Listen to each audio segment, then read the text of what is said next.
Sejam muito bem-vindos e muito bem-vindos a mais um episódio aqui do Área 1. Aqui no Área 1 nós discutimos as estratégias para você desenvolver a área mais importante da sua vida. Qual é a área mais importante da sua vida? O seu relacionamento com Deus. O seu relacionamento íntimo com Deus. E a partir desse relacionamento com Deus, eu e você, nós vamos poder construir abundância em todas as outras áreas. As outras 5 áreas da vida humana, que são casamento, criação de filhos, finanças, carreira e saúde. Então, a partir desse relacionamento com Deus, eu e você podemos construir uma vida abundante em todas essas 5 áreas. Mas para isso a gente precisa ter um relacionamento íntimo de fato com Deus, tá? E é isso que eu quero, esse é o convite que eu quero fazer para você nesse instante, para que eu e você possamos meditar na palavra. Fechado? Vamos fazer isso? Então vamos lá. Eu vou orar aqui para que a gente possa começar esse momento de oração. Senhor, muito obrigado por cada pessoa que está aqui presente, muito obrigado pelas vidas das pessoas, Pai, que assistiram esse vídeo depois no YouTube. E, Senhor Deus, eu quero que o Senhor os visite com graça, com favor, com fé, uma fé inabalável que inunde o coração dessas pessoas e que elas possam te amar e te conhecer verdadeiramente. Que elas possam ter um encontro íntimo com o Senhor, Deus. Elas possam entregar as suas vidas ao Senhor e o Senhor possa cuidar delas. Ó Deus, é tão maravilhoso pertencer ao Senhor, ser teu servo, teu escravo, ser teu filho, Senhor Deus. É tão maravilhoso, Pai, poder te chamar literalmente de paizinho, Pai querido. Tu és um Deus que nos ama, Senhor Deus, e mandou o teu Filho unigênito, nosso irmão mais velho Jesus, morrer na cruz para nos salvar. E nós te agradecemos por estarmos nessa oportunidade, meditando no teu Evangelho, na tua palavra. E por podermos essa semana, Senhor Deus, aprendermos com tantas pessoas bíblicas, pessoas que podem nos ensinar a como construir abundância em todas as áreas. Ó Deus, nos ajuda a termos domínio próprio, uma inteligência emocional que é do alto, sabedoria de Deus. Que nós possamos, Senhor Deus, aplicar isso no dia a dia e possamos colher os frutos, Senhor Deus, da tua presença. Que nós possamos ser cheios do teu Santo Espírito, a ponto de podermos transbordar na terra, a ponto de podermos, na nossa governança, Senhor Deus, na nossa mordomia, te servirmos, Pai, com todo o nosso coração. Observando, Senhor Deus, cada ato da tua palavra, para te glorificarmos, em nome de Jesus. Amém. Deus abençoe a sua vida e vamos meditar aqui na palavra. Eu vou pegar aqui o celular, tá bom? Deixa eu retirar aqui. Retirar aqui o celularzinho, calma aí. Vamos lá, vamos para cá, vamos para a palavra. Vamos para a palavra. Deixa eu ver se eu acendo essa luz aqui, só para ficar mais fácil. Só um minutinho. Acho que agora ficou mais iluminado por aqui. Vamos lá, a gente chegou no capítulo 19. Você vai encontrar todos os 18 capítulos do Evangelho de João expostos lá no canal do YouTube, tá bom? E eu vou pegar aqui para a gente poder conferir esse texto. Então, por isso, Pilatos tomou a Jesus e mandou açoitá-lo. Por que por isso? Se você vê aqui, no versículo 38, o que é esse por isso, né? Perguntou-lhe Pilatos, que é a verdade? Tendo dito isto, voltou aos judeus e lhes disse, eu não acho nele, em Jesus, crime algum. É costume entre vós que eu vos solte alguém por ocasião da Páscoa. Quereis, pois, que eu vos solte o rei dos judeus? Então gritaram todos novamente, não a este, mas Barrabás. Ora, Barrabás era salteador. Em outro evangelho você vai ter aqui que Barrabás era homicida. Ele matava pessoas. Então eles preferiram Barrabás do que ao Senhor Jesus. E aqui eu quero fazer um adendo, né? Por conta disso, porque o povo, incitado pelos principais religiosos da época, né? Anás e Caifás estavam aqui como os principais fariseus e sacerdotes, querendo matar Jesus, porque eles diziam que Jesus era do diabo. Veja que coisa petulante.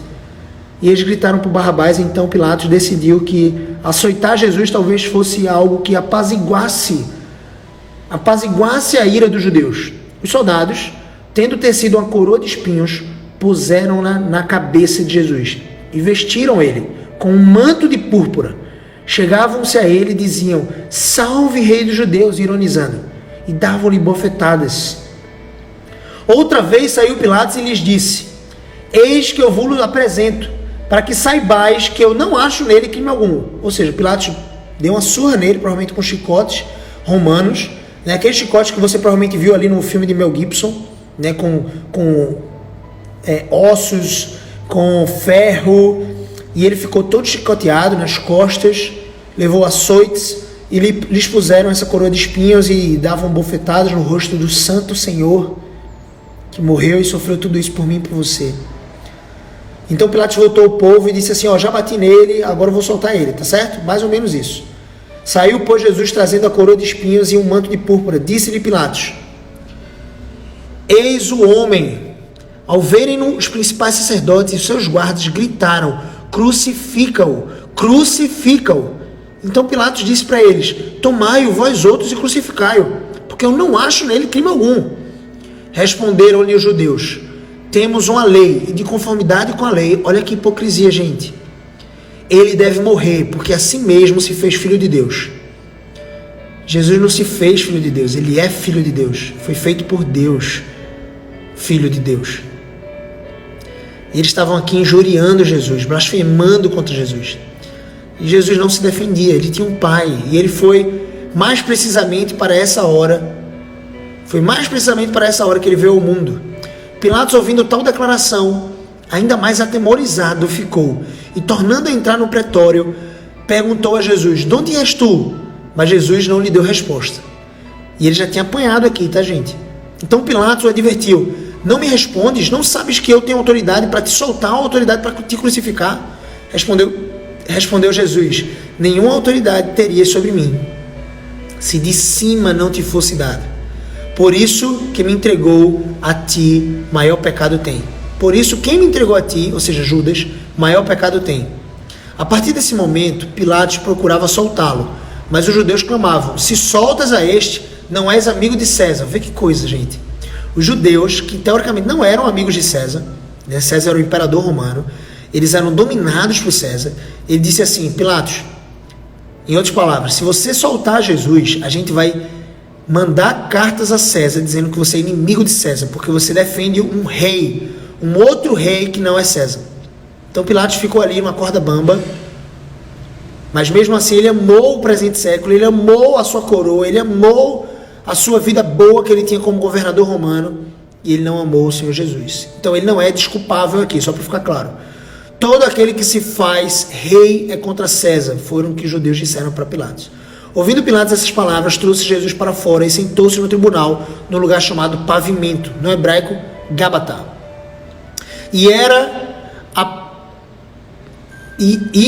a parascreve pascual, cerca da hora sexta. Hora sexta, gente, a gente começa a calcular, só para você ter ideia, né?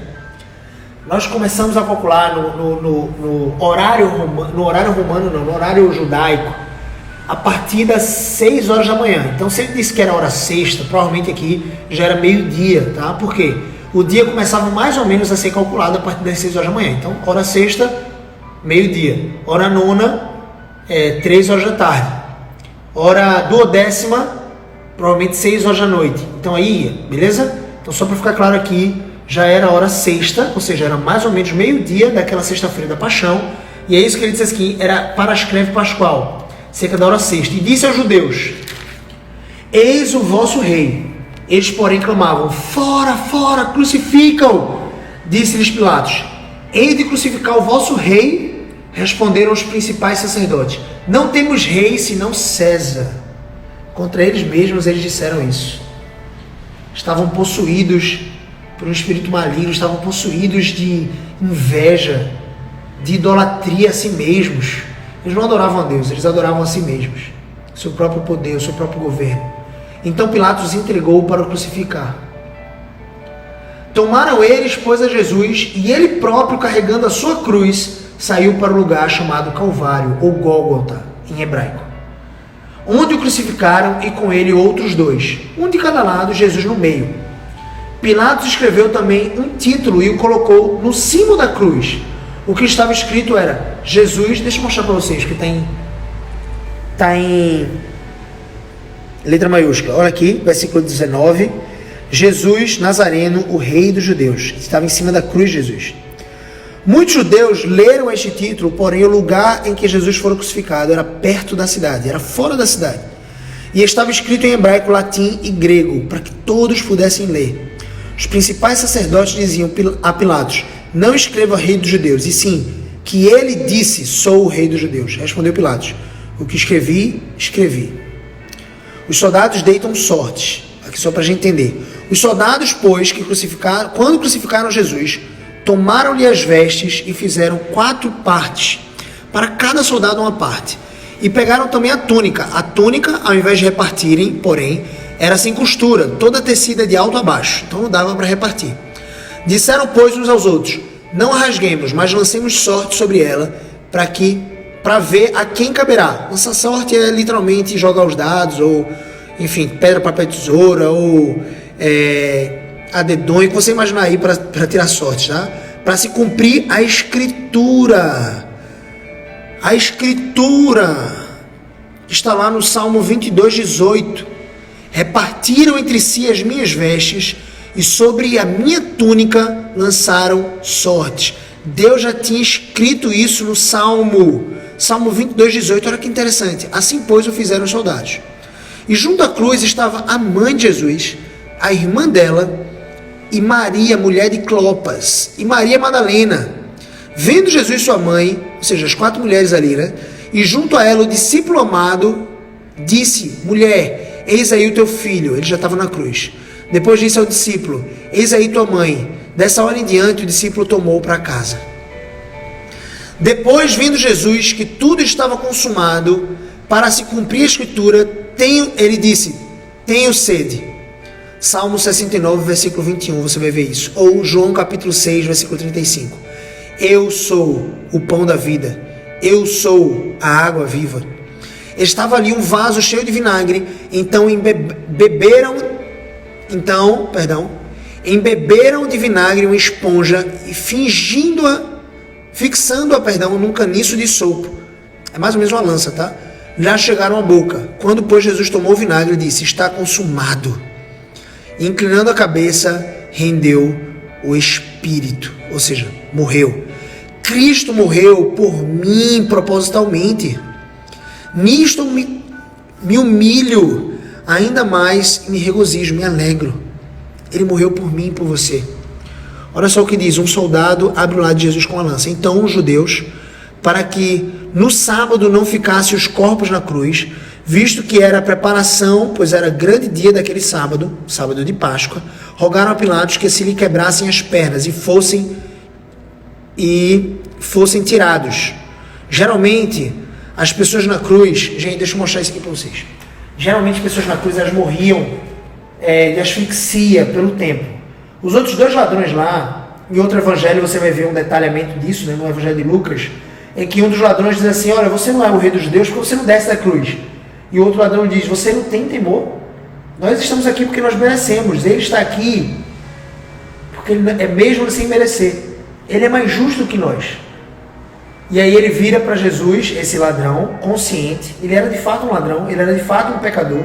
Mas ele vira para Jesus e diz assim, lembra-te de mim quando entrares no teu reino. Ou seja, ele reconhece que Jesus é o rei dos judeus. É o Senhor dos senhores, mesmo morrendo na cruz.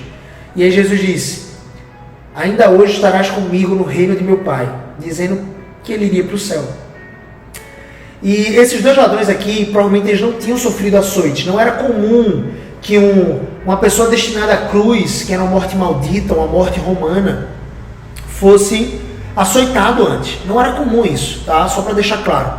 E Jesus foi açoitado, para deixar claro aqui para gente, porque Pilatos tinha esperança, entre aspas, esperança, de que os judeus, depois de uma boa pisa em Jesus, pudessem querer soltá-lo, mas não foi isso que os judeus queriam. Eles queriam desde o início a crucificação.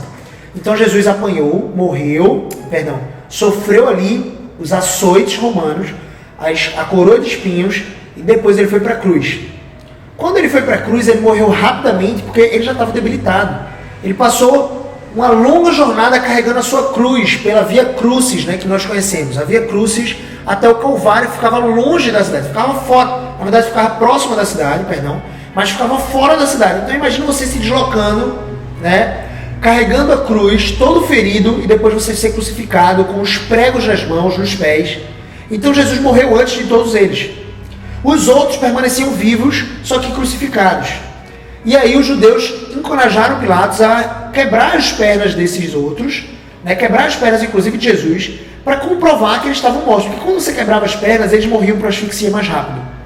Só que a Escritura Sagrada tinha dito que nenhum osso de Jesus seria quebrado. Nenhum osso seria quebrado. E de fato foi assim. Como ele já tinha morrido, os guardas romanos, eles não precisaram quebrar as pernas de Jesus. Quebraram as pernas dos outros, os outros dois ladrões. E Jesus, pelo contrário, eles feriram o lado dele com a lança, para que também se cumprisse a Escritura. Aqui tudo é profecia, tá? Tudo é profecia. Tudo estava se cumprindo exatamente como Deus tinha dito que se cumpriria. Vamos voltar para cá.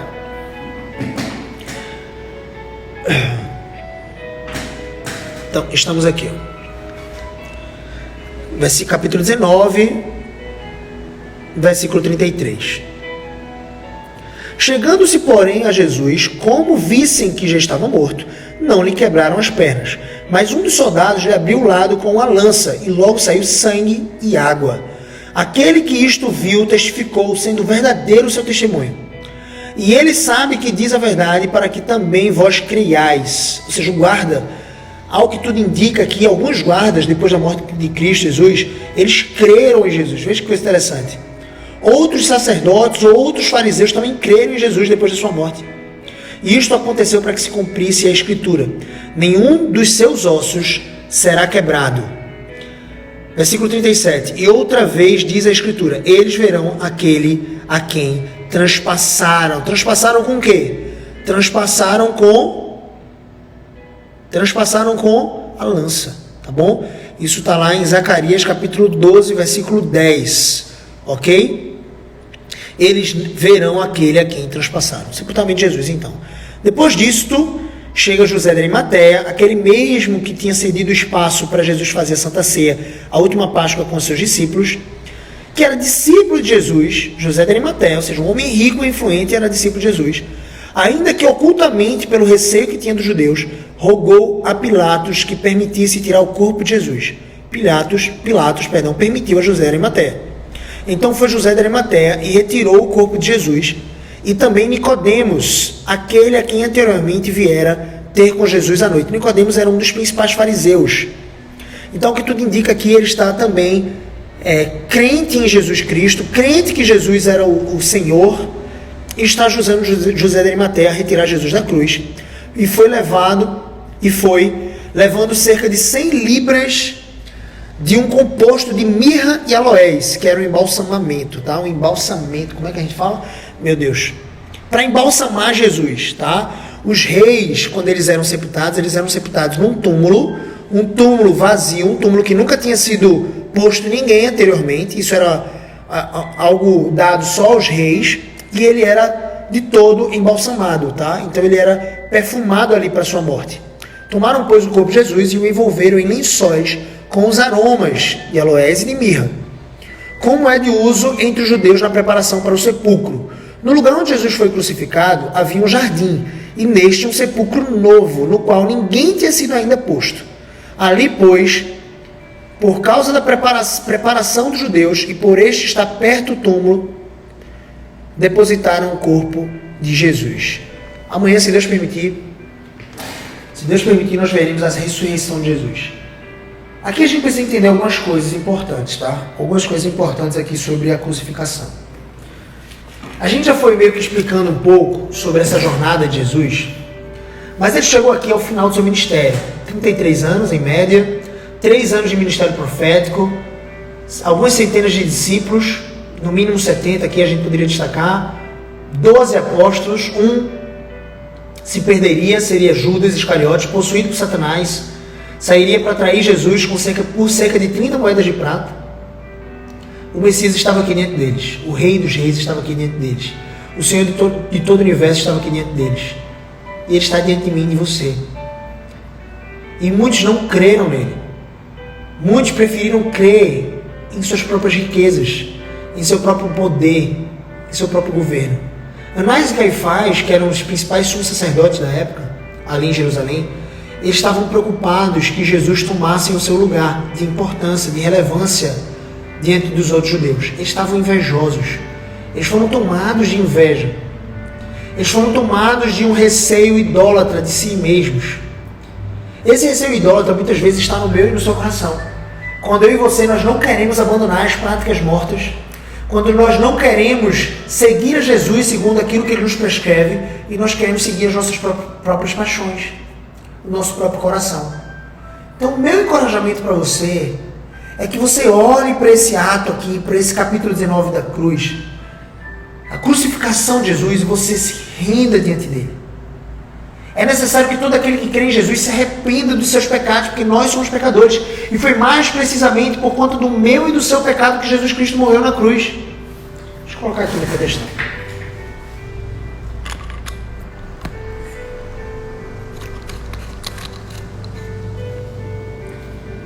Jesus morreu na cruz por mim e por você, para que eu e você pudéssemos ter vida eterna com Ele. Ele é o Senhor de toda a glória.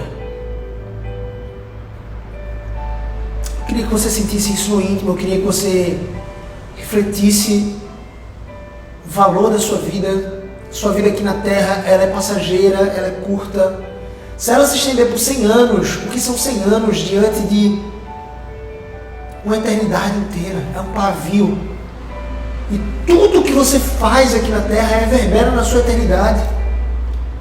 Ou você vai passar uma eternidade sofrendo a amargura do inferno, uma dor eterna e imortal, uma dor em que você vai clamar, como diz as Escrituras Sagradas, para que os montes caiam sobre você, para que você de fato cesse a sua dor e você não vai ter a sua dor cessada.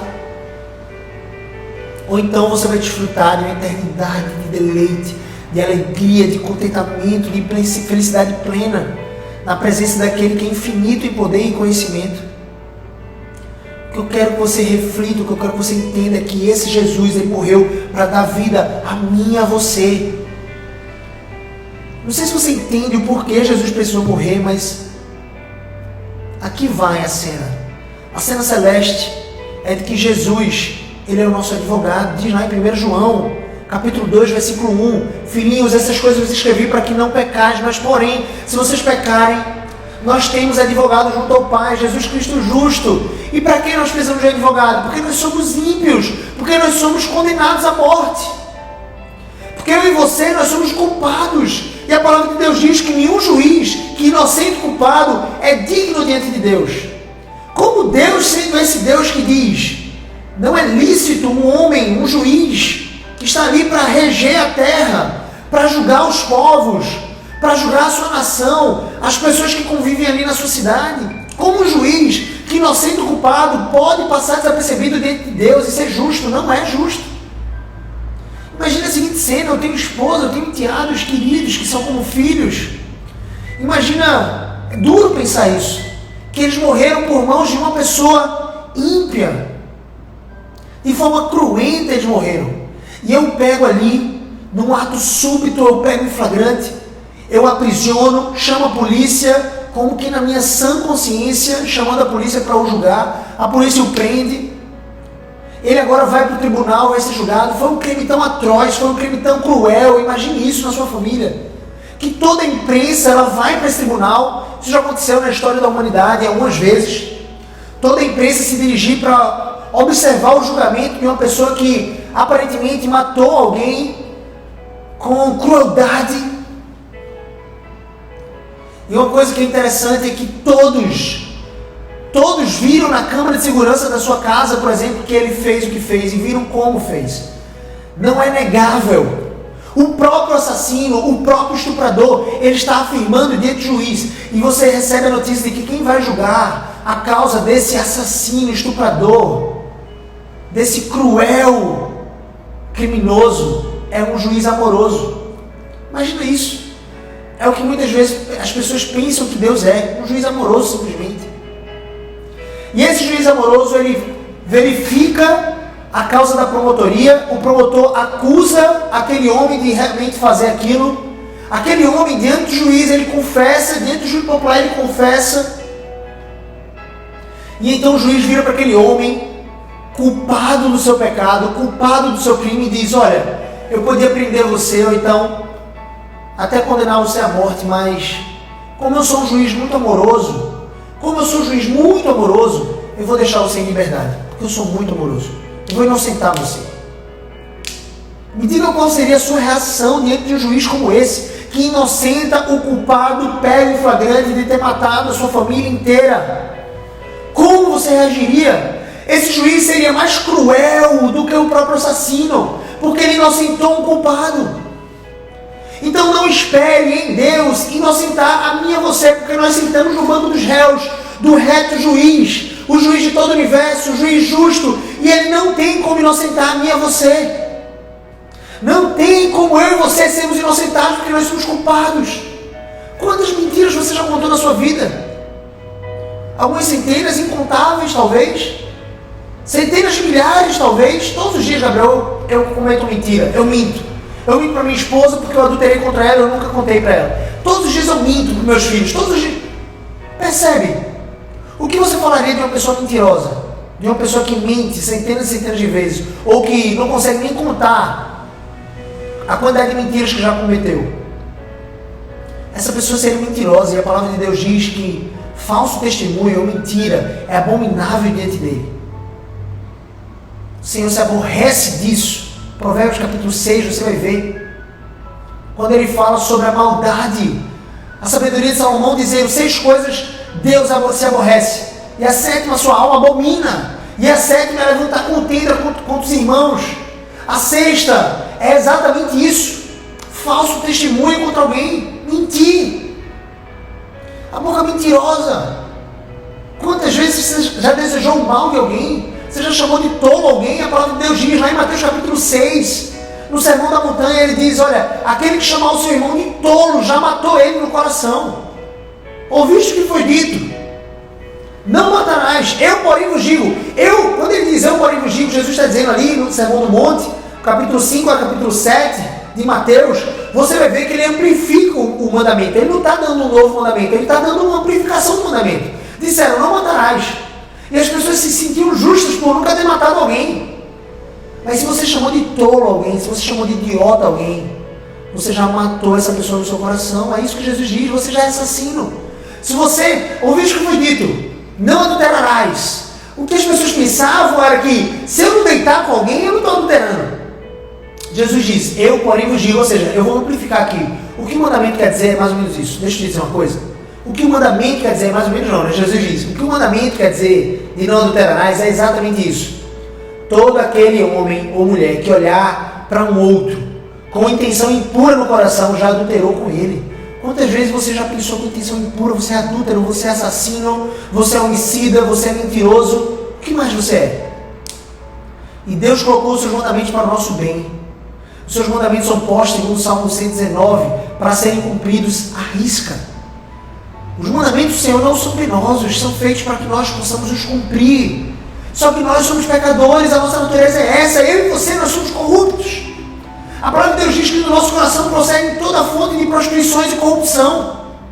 O nosso coração é demasiadamente corrupto, e você ouve nos filmes de Hollywood, você ouve nas novelas, para você dar ouvidos ao seu coração. Sinta o que o seu coração diz, age segundo o seu coração. Só que o meu e o seu coração é enganoso, é corrupto. Quero te dizer isso aqui nesse momento. Não havia solução para mim e para você. Nós seremos condenados ao inferno. Não havia solução para mim e para você. Agora você entende por que foi necessário Jesus vir ao mundo? O reto juiz mandou o seu filho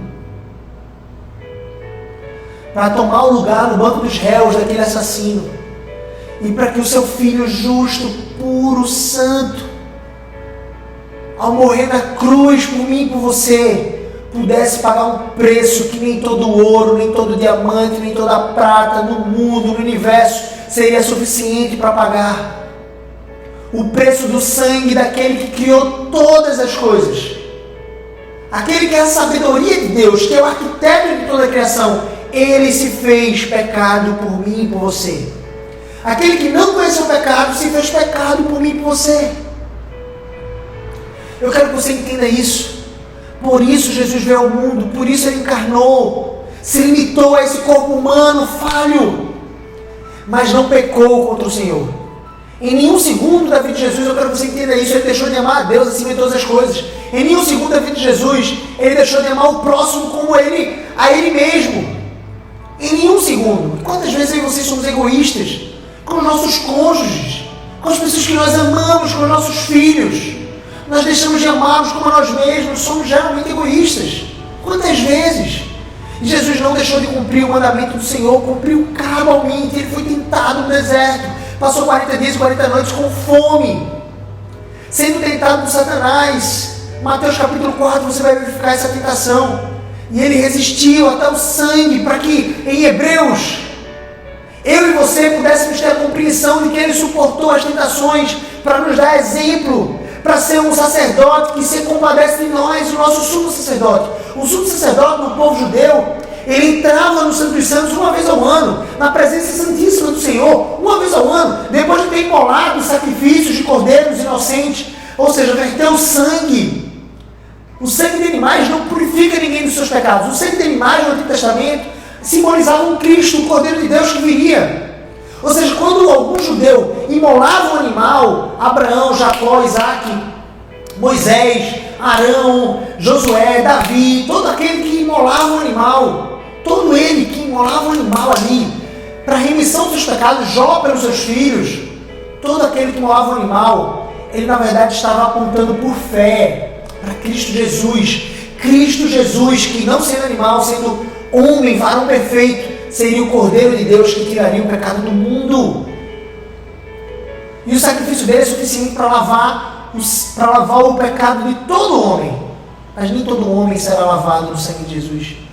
Porque nem todo homem crê, nem todo homem entrega a sua vida a Jesus, nem todo homem confia ou se torna filho. E a minha energia aqui é voltada para que você se torne filho, para que você receba o poder dado por Deus de se tornar filho de Deus. Eu quero te chamar essa compreensão aqui nesse momento. Foi necessário que o Filho de Deus viesse a esse mundo encarnado, morrer na cruz sendo ele justo, para que através do seu sangue eu e você pudéssemos ser purificados. Você entende agora, Moisés? Você entende quando o anjo da morte foi passar na 10ª praga lá do Egito para libertar o povo e iria matar todos os primogênitos? O anjo da morte não faria distinção entre judeu e egípcio. A única distinção que o anjo da morte conseguia ver era o sangue do cordeiro sobre os umbrais das portas. Deus disse a Moisés: mate cordeiros de 1 ano, puros, sem defeito. Porque o Cordeiro de Deus, Jesus Cristo, era puro, sem defeito. Então apontava para Jesus: pegue esse sangue e passe nos umbrais das portas, literalmente ao redor das portas. Passe o sangue ali ao redor das portas. E quando o anjo da morte passar à meia-noite, ele verá o sangue, ele não entrará na casa. Cada família esteja em suas casas, não no campo. Cada família esteja dentro desse sangue, dessa aliança. Você percebe o paralelo que Deus faz aqui? Todo aquele que tem o sangue sobre si é revestido de Cristo. Todo aquele que é revestido de Cristo pode sentar à mesa com Deus, para comer com Deus, para comunhão plena com Ele, sendo justo. Eu e você, nós somos justos não por conta de nós mesmos, não porque somos melhores do que aqueles que não creem em Jesus, que vão para o inferno. Nós somos justos por conta do sangue, do sacrifício de Jesus. Você entende o paralelo que Deus faz com Gênesis 6? Gênesis 6, quando Deus promete a Noé que mandará um dilúvio para aniquilar toda a carne da humanidade, animal e seres humanos, e ele pouparia as espécies de animais, vindo casais, macho e fêmea, 2 em 2, para depois do dilúvio se multiplicarem sobre a terra. Ele preservaria ali 8 seres humanos, Moisés e sua esposa, seus 3 filhos, Sem, Cã e Jafé, Sem, Jafé e Cã, por ordem de maioridade. O mais velho era Sem, o do meio era Jafé, o mais novo era Cã. E então as suas esposas também com ele. Então 8 homens, 8 seres humanos entrariam na arca, para depois procriarem e multiplicarem na terra. Mas perceba, só quem foi salvo é quem estava dentro da arca. Quem estava fora da arca morreu. Quem estava na arca sobreviveu. Quem está fora de Cristo morre em condenação eterna. Quem está em Cristo vive a vida eterna com Ele. Você percebe o paralelo? Você percebe o cumprimento da promessa de Jesus, de Deus, a Adão e Eva, quando eles pecaram. Eles tinham acabado de pecar, comendo fruto proibido, se perceberam luz. Deus então profere uma maldição contra a terra por conta do homem, por conta de Adão. Mas Ele promete um Salvador, um remidor dessa condição terrível de pecado. E esse remidor era Cristo Jesus, o justo, seu Filho. Ali Ele promete o seu Filho em Gênesis 3,15, quando Ele diz: o teu descendente, Eva, de ti virá o descendente, Cristo Jesus, que esmagará a cabeça da serpente. A serpente, a antiga serpente é Satanás, o diabo, o inimigo do povo de Deus, o inimigo de Deus. A morte que veio ao mundo por conta da tentação de Satanás e por conta do homem. A morte seria esmagada, o inimigo de Cristo seria esmagado na sua cabeça e ele lhe feriria o calcanhar. E essa serpente feriria o calcanhar de Jesus, que é exatamente esse ato da morte, a crucificação. Então Jesus carrega a sua cruz pela via crucis, ele vai até o Gólgota, fora da cidade. Já está todo ferido, com uma coroa de espinhos em sua cabeça. Uma coroa que não era digno. Ele é digno de toda a honra, de toda a glória, de todo louvor.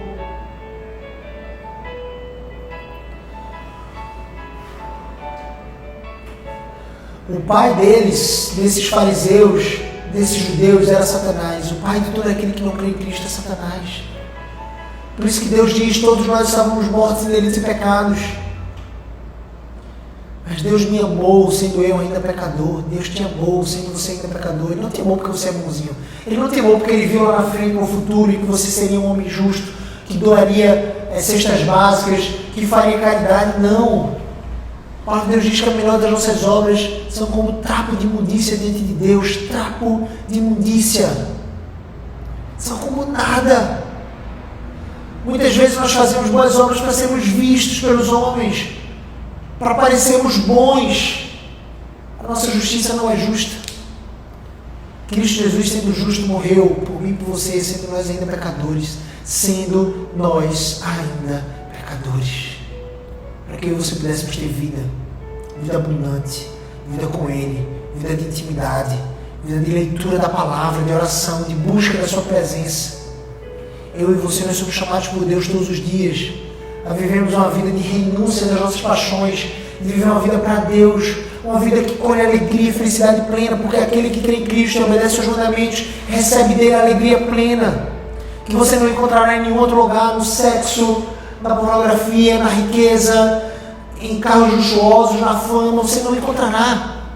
A verdadeira alegria está em Cristo Jesus, está em buscar a sua presença, em conhecer a Ele. A vida eterna é essa. João capítulo 17 vai dizer: a vida eterna é essa, que te conheçam a ti, sendo tu o único Deus verdadeiro, e que conheçam a mim, porque eu e o Senhor somos um. Jesus está dizendo isso. A vida eterna é conhecermos a Cristo Jesus. É óbvio, podemos ter um carro, podemos ter uma esposa maravilhosa, podemos fazer sexo todos os dias, meu filho, com o nosso cônjuge. Com o seu cônjuge você pode fazer sexo todos os dias, isso é maravilhoso. É quase um prenúncio dos céus, do gozo que teremos nos céus, é maravilhoso. Dentro do ambiente de casamento é maravilhoso, é bênção. Você pode ter dinheiro, é bênção. Você pode ter riqueza, é bênção. Abraão era rico, Jó era rico, Salomão foi o homem mais rico que já pisou nessa terra. Mas saiba, você não foi chamado para ser rico. José de Arimateia, ele era rico. Ele tinha influência com Pilatos porque ele era rico. E ele cuidou do corpo de Jesus, embalsamou Jesus, colocou Jesus ali no túmulo vazio que ele comprou com dinheiro. Dinheiro que era caro, porque o túmulo que nunca foi habitado antes era geralmente mais caro. Você pode ser rico, você pode ter um carro do ano, você pode ter uma casa luxuosa, você pode viajar na primeira classe, mas nada disso vai te preencher. Tudo isso são ferramentas que Deus te dá, recursos que Deus te dá, talvez, para glorificar o nome dEle. Você pode ter um jardim particular, se for para a glória dEle, amém. Mas a felicidade plena está em Cristo Jesus. Ele morreu por mim e por você de propósito. Por isso eu e você precisamos nos humilhar diante dEle, pedir perdão pelos nossos pecados, porque Ele morreu pelos meus e pelos seus pecados. E não são poucos os nossos pecados. Então Ele foi para a cruz, pregado no madeiro, se fazendo maldição. O único momento em toda a eternidade em que o Pai, Deus Pai, se separaria do Deus Filho. Eles eram o mundo de toda a eternidade. O único momento seria aqueles 3 dias de morte. E Jesus temia aquilo. No Getsemane ele pediu: Pai, se possível for, passa de mim esse cálice. Contudo, não se faça a minha vontade, sim a tua, Pai. É assim que nós devemos orar. É esse o grau de dependência e submissão que nós devemos ter. Pai, faz a tua vontade é boa, perfeita e agradável. E de fato a vontade de Deus foi que em Isaías 53 agradou Deus moê-lo na cruz. Agradou a Deus porque esse era o único jeito de eu e você sermos salvos. Eu e você sermos diante do tribunal do justo juiz do universo. Sermos santificados, justificados. A justificação não vem por causa do amor simplesmente. Deus não diz assim: eu amo vocês, então vamos isso aqui inocentar vocês. Ele não é um juiz injusto. Ele é um juiz justo. E para ele dizer: eu amo vocês e eu inocento vocês, ele precisou esmagar o seu filho na cruz, mortificar o seu filho, literalmente trazer o peso do inferno, a condenação eterna sobre o seu filho. E é essa dor que Jesus sofreu na cruz por mim e por você. Para que a sua morte pudesse ser substituída e eu e você pudéssemos ter vida. Será que você percebe isso? Eu quero te encorajar aqui: creia em Cristo Jesus. Creia em Cristo Jesus. Proclame o seu nome. Adore a Ele, viva só para Ele. Porque Ele morreu por você e morreu por mim. Para que nós pudéssemos ter vida. E a vida que Ele quer que nós tenhamos. Uma vida cheia, plena, feliz. Feliz não é confortável. Feliz não é bem-estar. A gente confunde prazer com felicidade. Felicidade muitas vezes é passar por privações, provações. O apóstolo Paulo ele sofreu chicotadas, sofreu açoites, apedrejamento, prisões por conta de Cristo. E você acha que ele não era feliz? Ele era feliz. Ele diz: Filipenses, se alegrem. Outra vez eu digo: alegrai-vos nele. Eu me contento em Cristo. É isso que Paulo diz. Mesmo tendo sofrido açoites, prisões injustas, apedrejamento. Então seguir a Jesus não é conforto. Seguir a Jesus não é bem-estar. Seguir a Jesus não é fácil, o caminho é estreito, mas é o caminho de felicidade. Felicidade plena que nós só podemos encontrar em Cristo. Eu não estou dizendo que você não possa ter conforto. Deus pode te dar conforto. Deus pode dar mais riqueza do que deu para Salomão para você. Ele pode te fazer andar no jardim, mas saiba: a luta contra o pecado vai ser diária. A luta contra a sua natureza carnal vai ser diária. Você vai sofrer lutas na sua carne e você precisa vencer elas todas em Cristo. João capítulo 19, versículo 30. Nós vamos ver isso. Quando, pois, Jesus tomou o vinagre, disse: está consumado. Tetelestai é o termo que ele usa no hebraico. Tetelestai, inclinando a cabeça, rendeu o espírito. Foi pago o resgate. O resgate foi pago. Eu gosto muito de uma história que diz que certa escrava, ela era possuída por muitos senhores, ela era estuprada, abusada sexualmente, ela era vituperada, ela era jogada aos trapos. E depois ela era vendida. E certa vez, um homem, senhor de escravos, estava passando numa feira de escravos. Ele olhou para aquela escrava, ele olhou para o senhor daquele escravo e disse assim: qual é o preço dela? E o senhor de escravo disse assim: ela não está vendo. E ele viu um semblante absolutamente triste, decaído naquela escrava. E aquele homem disse assim: eu pago o preço que for. Ele disse: você está doido? Eu não vou vender ela. Eu pago o triplo do que você me disser que é o preço. E aquele homem diz assim: olha, se é o triplo, tudo bem. O senhor da escrava vendeu aquela escrava. Aquele homem bom resgatou, pagou o preço do resgate daquela escrava. E ao chegar em casa, aquela escrava cuspiu no rosto daquele homem que tinha comprado, porque ela já estava acostumada com tantos homens abusando dela. Ele pensou que ela tinha comprado ela por um preço maior para poder fazer mais atrocidades com ela. Ele limpou o cuspe daquela escrava e disse assim: olha, você está livre. Está aqui sua carta de alforria, está aqui sua carta de liberdade, você está livre.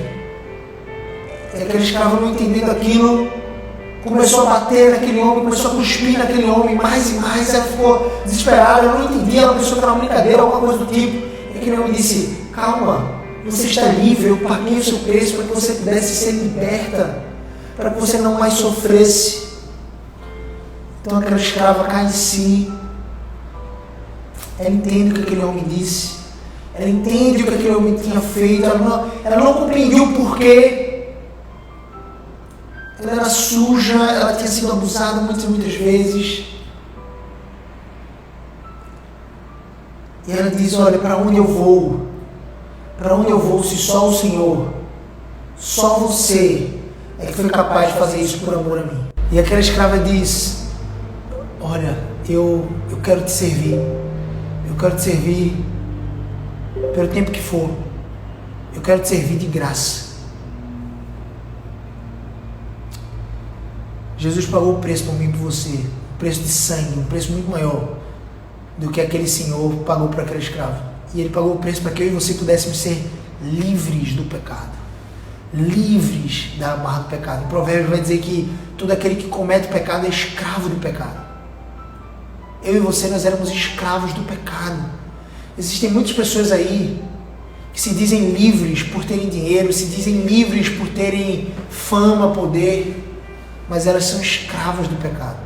Vivem vidas infelizes muitas vezes. Eu e você, nós temos a oportunidade de sermos livres, porque liberdade é igual a santificação, é igual a se tornar mais parecido com Cristo, é igual a pertencer a Ele, ser filho dEle. E eu e você, nós fomos postos nessa terra não para passarmos aqui nesse mundo de forma brincante, como alguém que foi descendente do macaco. Como alguns dizem, se autodenominam, eu não sei como alguém pode ter o interesse de se autodenominar filho do macaco ou descendência do macaco. O macaco está aqui só para fazer palhaçada, fazer brincadeira. Então esses homens são brincantes, mas eu e você, nós somos chamados para governar. Porque nós somos feitos à imagem e semelhança do Criador. Nós fomos feitos para a glória do nome de Cristo Jesus. Ele pagou o preço do resgate, está consumado. O preço para a salvação daqueles a quem o Pai o deu antes da fundação do mundo, como diz em João capítulo 17.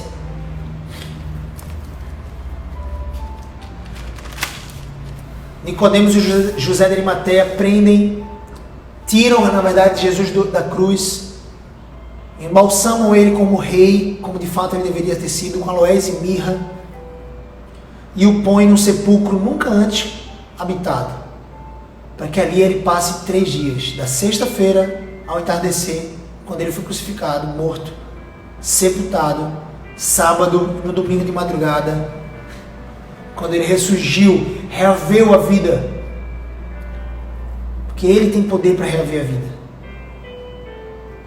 As aplicações para minha vida e para a sua é que nós precisamos depender de Cristo. Nós precisamos confiar no que Ele fez. Precisamos entender que essa vida é passageira e que eu e você, nós só podemos encontrar alegria e felicidade nele.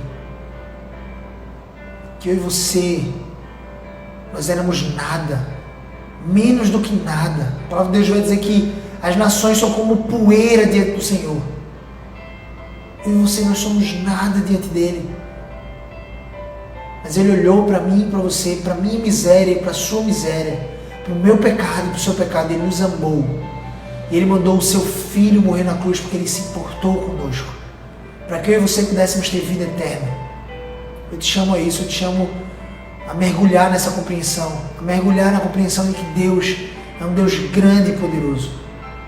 Ele é um Deus que pode fazer maravilhas na sua vida. E de fato Ele vai fazer, se você crer. E a maior de todas as maravilhas, o maior de todos os milagres, é ver um morto ressurgir em espírito e em verdade para adorar a Deus. Porque se nós estávamos mortos em delitos e pecados, se nós estávamos mortos, mesmo estando vivos aqui nesse corpo, e agora Cristo Jesus inculcou fé no nosso coração, Ele soprou um sopro de vida espiritual em nossas narinas, nos deu um novo hálito, nos deu nova vida, e nós passamos a crer nele. É isso que a palavra de Deus diz, que Ele nos transportou do império das trevas para o reino do Filho do seu amor. Esse é o maior milagre. É quando um morto vem a crer.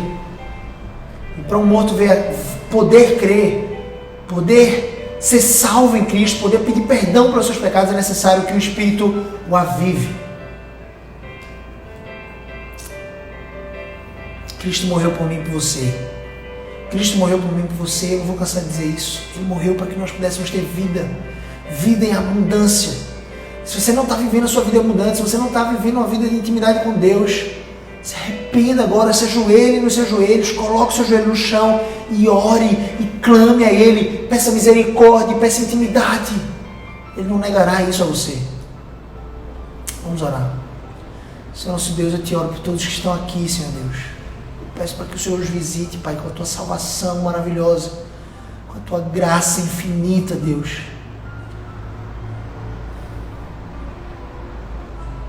Ó Deus, o Senhor é tão maravilhoso, Pai, para nós.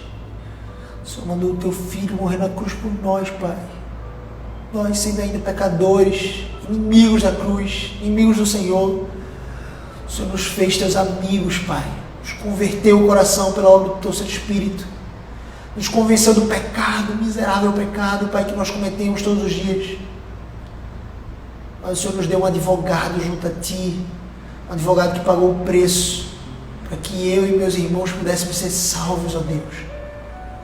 Nós possamos crer na Tua promessa, na Tua palavra, que nós possamos andar nela, que nós possamos, Senhor Deus, entrar pelo caminho estreito, Senhor Deus, seguir reto nele, até os céus, Pai, até a Sião celestial.